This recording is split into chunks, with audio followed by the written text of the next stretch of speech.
Dana, dominant work from Charles Oliveira, but maybe not exactly the fight the crowd was anticipating or looking for. What were your thoughts on the way the main event played out? I don't know if anybody was expecting that. I mean, the way he body locked him and took him down so easily and absolutely dominated him on the ground. I thought there'd be a lot more stand up, and I thought that Max would do a better job at defending the takedown. And if he got on the ground, he'd at least pop up a couple, 3 times during the round, but total domination. Yeah.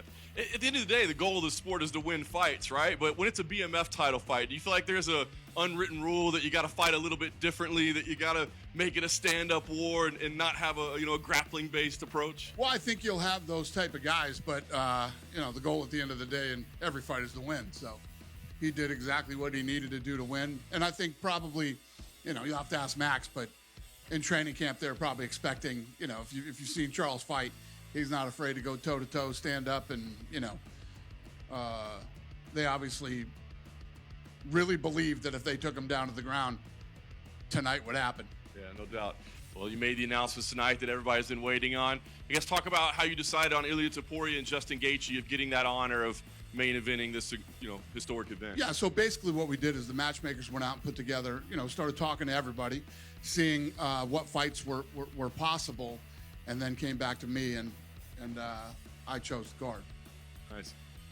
Interim title fight at heavyweight with Alex Pereira and Ciryl Gane. I guess reading into that, does that mean there's really no update on when Tom Aspinall will be back? And have you checked in with Eddie Hearn, I guess, an update? Yeah, Tom, obviously won't be ready for the White House fight, so that's why it's an interim title fight. Nice. Can you share with us what the fight was that fell out? It's not important. Fair enough. Last thing I want to ask you, again, today there were some weird reports of betting irregularities around Michael Johnson and Drew Dober. Yeah. Obviously, the fight happened, so it wasn't concerning, but was there legitimacy to this again? Did this happen again? Zero. And a weird post that somebody posted that a kid was kidnapped and some crazy shit. All bullshit. Dana, you talked about you don't want to say what fight fell out, which is fair enough, but there is obviously... Well, there's weird circumstances around it that we probably shouldn't talk about. Okay. There is speculation, of course, that it's Jon Jones. No, it's not. Was Jon Ever, which I told you guys 100,000 times, was Jon Jones even remotely in my mind to fight at the White House. I wouldn't. First of all, I've told you why I wouldn't do it. And number two, some guy with meta glasses on filmed him talking about his hips, that his hips are so bad. And I don't know if you guys saw that flag football game where he can barely run. Jon Jones he retired because of his hips. He's got arthritis in his hips. Apparently he's been doctors say he should have hip replacement.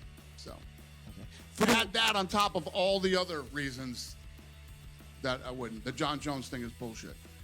I'm not saying they weren't talking to Jon Jones and that Jon Jones wasn't interested in the fight. And what was even crazier is Jon Jones came out and was like, I'm in negotiations right now for the White House fight, after I had already sent a text to his lawyer saying, never gonna happen ever. Is it fair to say then Jon Jones is retired and this is the end of his time? Yes, very fair. Conor McGregor obviously tweeting a lot today. Wasn't very impressed with the fight. Says, if they want, I'll spank Charlie. Obviously about Charles Oliveira. Is there any update on Conor McGregor? He did a podcast today with Chael Sonnen saying that he probably won't fight on the White House because of the amount of revenue he could bring in. So is there any update on when or if he'll fight again? No, but we are definitely talking to Conor, obviously. But there's no timetable. You just not even close. Obviously, Charles just won the BMF title. Justin and Ilia are fighting at the White House. There's that one guy in the division, Arman Sarukian. He had an interesting weekend in Tempe last weekend. What did you make of that when you saw those antics, and where does he stand in the division? Yeah, I don't love it. I don't love it. But, that night, that was somebody else's problem, not mine. But, yeah, that's really all you can say about that. But, the division's heating up and lots of fun fights to make, and we'll get Arman figured out. Thank you. Hello, it's Matthew for No Sense of French Media. First of all, congratulations for the White House. And the question is, BSD Benoit Saint-Denis was supposed to fight in this card also. So he was supposed to fight Chandler, right? Yeah. So 3 French-speaking people were supposed to fight in the White House. Was it like on purpose for the White House to have like 3 French-speaking people inside? Well, it was on purpose, but not because they speak French. We're always looking to put on the best fights we can with the best fighters, and obviously this card is going to get a ton of exposure to the guys who are on there. Every one of these fights actually means something. They just happen to speak French. And about Benoit Saint-Denis, do you have like other plans for him, like something booked or not yet? Who's that? Benoit Saint-Denis, Yeah. because No. he was supposed to fight on the White House. Yeah. I think he's hurt.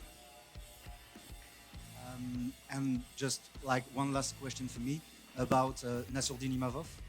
He's also like number 2 of the middleweight division. So, do you have some news about him? Like What did he say? fighting?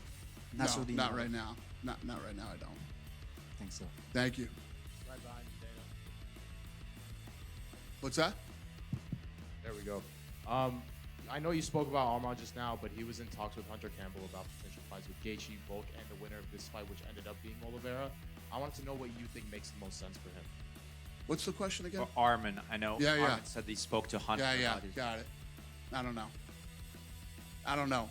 I'm not thrilled with Armin right now. And there's a lot of different reasons. It's not just the stuff that you see publicly. But yeah, Care to elaborate on any of those reasons? no. Dana, with those antics with Armin, is that going to make you hesitant to let these guys compete in the RAF? Because it seems like that promotion's No. taking off. No.